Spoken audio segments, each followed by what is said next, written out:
Assalamu alaikum everyone, this is Imdad with you today, and today I'm really very honored to interview an amazing personality who is none other than my brother, my mentor, and one of my very best well-wishers in my life. This is none other than one of my favorite, Zulfiqar Parvez bhai. So dear viewers, let's not wait anymore, so let's get directly to our guest. How are you, brother? Doing fine, as you can do. I mean, doing the best I can to stay fine in such a troubled time. And with this pandemic going on, Yes. I really had to make so many changes to my life.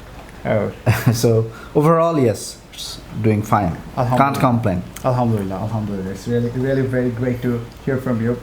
And thank you very much for your special time for this interview. I'm honored. I'm All right. honored.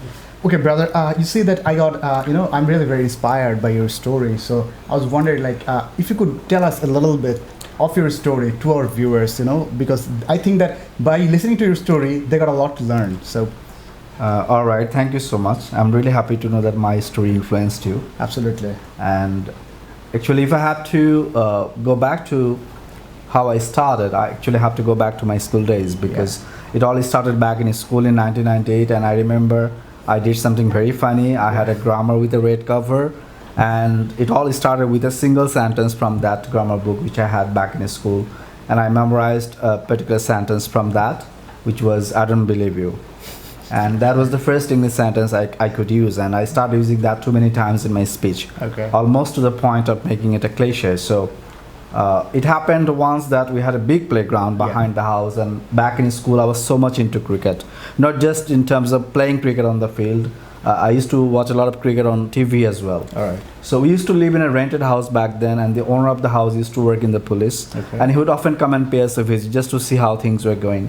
So he was on such random visit on the day I was playing with my friends in the back here, All right. and something happened which kind of forced me to tell my friend, "I don't believe you."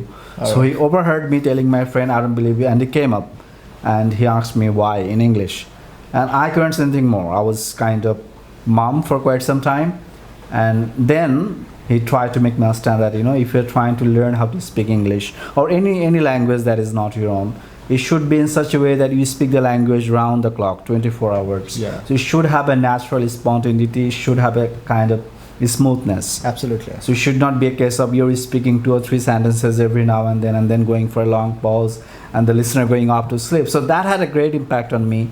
And I remember the next 7 days after this particular incident, I memorized all the words I had in my textbook designed for class 8, and I started using them on my own.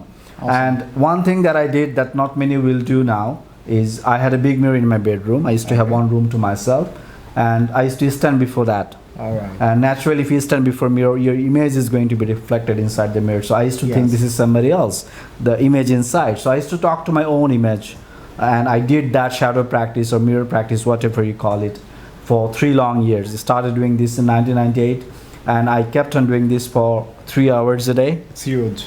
Yes, and after 3 years of rigorous hard work like this, I'm pretty sure not many will do this, and not many will probably believe this story, but that's how it started. And after 3 years of rigorous hard work like this, I managed to achieve whatever fluency I have today.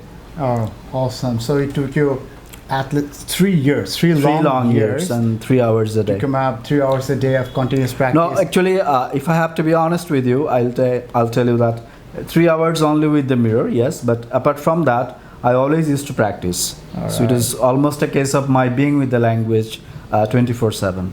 As I hope that you are in love with the language. I still am. All right, awesome, awesome. The dating started years back. That's cool. And I wish you a long dating throughout Yeah. your whole life. All right, so brother, as you see that, mostly people say that there are huge differences between the speaking style and the writing style of English. Okay, so and this includes actually this grammar, these accents and other stuffs like that. So what's your opinion on this? Like, is there really any difference, or what do you think regarding this? Well, there are differences. If not huge, there are differences. Like there's certain things that you're allowed to use in terms of speaking, but when it comes to writing, you're prescribed to avoid Yeah. those things, like Yeah. contractions. Absolutely. Informal writing are not used. This is just one of the many examples that I can come up with. And in fact, it's a pretty long discussion if you Yeah. talk about the differences between spoken and written English. But one good point that I want to make here is the difference is more, kind of based on the kind of relationship that you have with the person you are talking to or writing to. So in case of writing, it's often formal, more often than not. So even the dictionary itself is formal, the choice Yes, of words. absolutely. But when it comes to speaking, we normally talk to our friends and our families and relatives. We do talk to our bosses, but not for so long. So normally in spoken English, the diction is rather informal, and we have the liberty to use contractions, unlike in written English. And there are certain other expressions and words that you're not allowed to use in formal English, particularly in written English. There are differences. All right, so we can say that in spoken English it's a little bit less formal, but in terms of the writing English, we've got to be a little bit more formal. Not that it got to be always. It depends on the context.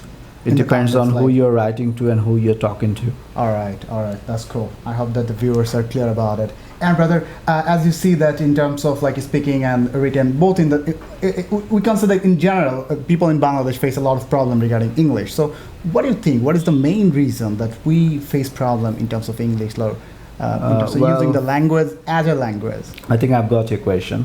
And to answer that, I can tell you, from my experience of having taught in a number of English medium schools up until now, I'm currently working with one school as the head of academic excellence at Uttora.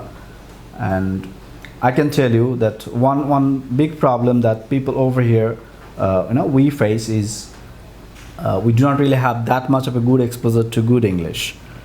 That matters. So that's really something that we really need to think about, because it's not just about speaking the language. It's about speaking the language with a certain kind of smoothness, fluency at the same time, but smoothness is more important. Absolutely. And your pronunciation matters, your accent matters, but accent is something that you can actually be not much worried about, because you're born with one, you already have an accent. And the fact that we have to speak English like the English is a colonial idea, so I'm not going into that discussion. Okay. But what we can do, we can try and keep it simple. Remember, the focus has to be more on being intelligible, being accurate, and at the same time being smooth. I'll not say fluency. Fluency is not the right term to use. I never use that. Okay. And the problem we have is the lack of confidence, which emerges from the fact that we are not exposed to good English, and we haven't really had that exposure, and which kind of results in the inability to communicate effectively. All right, so you can say that the environment we live in, has a great impact on us. It certainly has. We don't get to have, access to such kind of English as you have.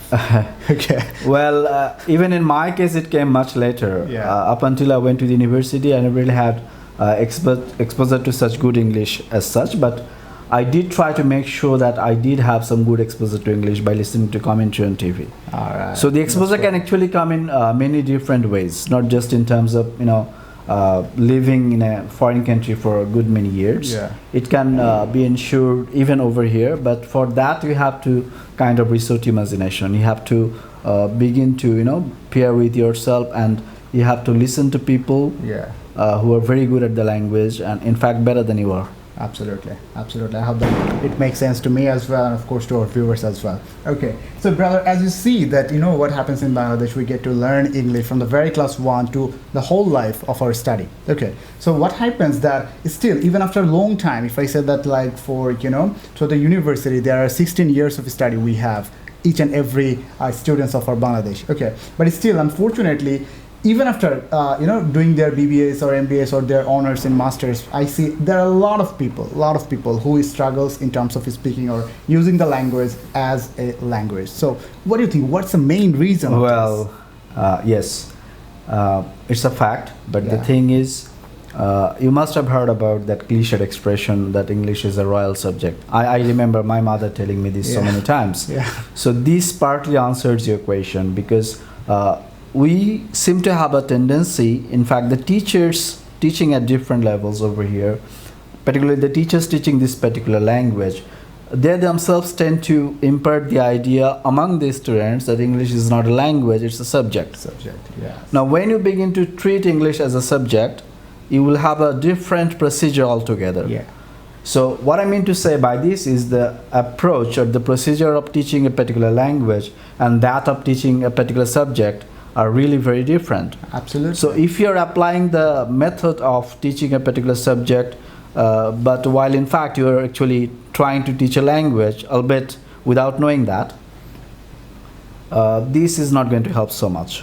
All right. So the change has to first come in a perspective. We have to begin to look at English as a language. Yes. And only when we do that can we be able to actually use the language in terms of what you do every day. So it's not just, we need to think that it's not just a subject that we have to have a command over, and it's not just a subject with a particular syllabus to cover, Right. and at the end of the year we have to take an exam and get through. It shouldn't be like that. Look at English as a language and try and use it every day in your life. Absolutely. Make it a part of your life. And that's what I also try to, the same message I also try to share to my listeners as well, to the people who are close to me and sometimes ask me for some advices as well. So absolutely, brother. And lastly, I want to just ask you one very important question. That is that, yes, we have resource constraint. We are from Bangladesh. We don't have this access to a lot of, great speakers like you. So how do we still, having the constraint, how do we still get to improve our English? Constraint will always be there, but the thing is, it has a lot to do with your will force. Okay. Like, I don't remember, having met too many people in my life who actually have overcome as much obstacle as I did in coming this far, because I started in a primary school, Yes. and from there on I went on to study in a high school, and then I studied in a local college which was very much unknown outside the area that I was born in. And up until I went to the university, I never really had that much of a chance to practice English with people who actually know it. All right. So it has a lot to do with how how eager you were to actually learn the language. to learn the language and to kind of internalize it, to take it within yourself. So yes, environment makes a big difference, and if you cannot actually have it already there, you need to make one by yourself. All right. So I hope that the message you shared with our viewers were really very much inspiring and resourceful for them as well. Like, as I said, that I'm really inspired by your story, by your message, by what you've got to say. And it was really a great pleasure for me to actually learn from you personally as well. So, brother, if you don't mind, could you please tell our viewers a little bit of, like, if they want to contact you somehow, if they want to have the opportunity, if there is any opportunity, like, to learn from you, I hope that our viewers would be, very much curious about it. I'll be more than glad to help, but before I actually, I guess we are running out of time, so we have to finish very quick. But before that, before I actually talk about that, I'll say that we need to keep certain points in mind when it comes to speaking English, or when it comes to trying to learn the language in a good way.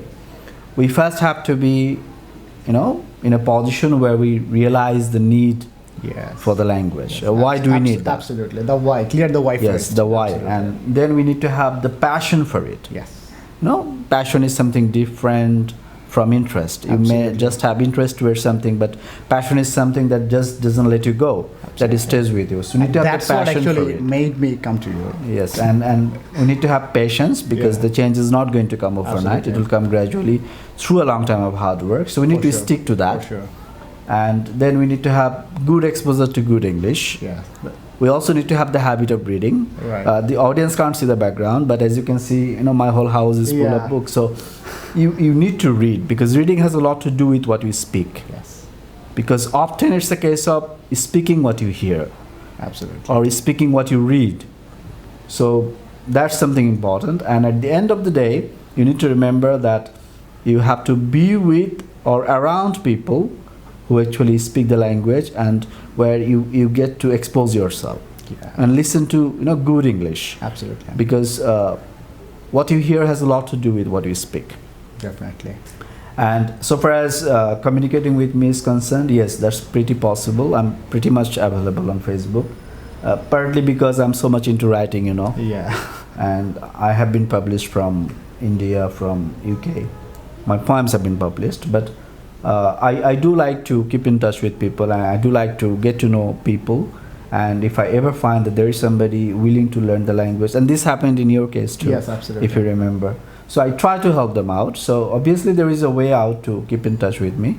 Your audience can keep in touch with me on my Facebook. Yes, on my Facebook, wall, and I can also let them have my mail ID, which is zulfiqar.parvez@gmail.com. All right, of course, and thank you very much, Bhaiya, for this wonderful information, and of course the kind time for this interview. Same here. The pleasure is mine, and I like to thank you for coming, and I would like to thank your audience for listening to me. And it was a wonderful time that I had. I don't know how the audience felt, but I had a great time. I also had a And great time. I'm pretty sure our I'm audience also looking forward enjoyed to looking watching forward to this listening to video. your audience or meeting them again sometime in the future. Inshallah, I'm also strictly looking forward to it. Thank you very much for watching us.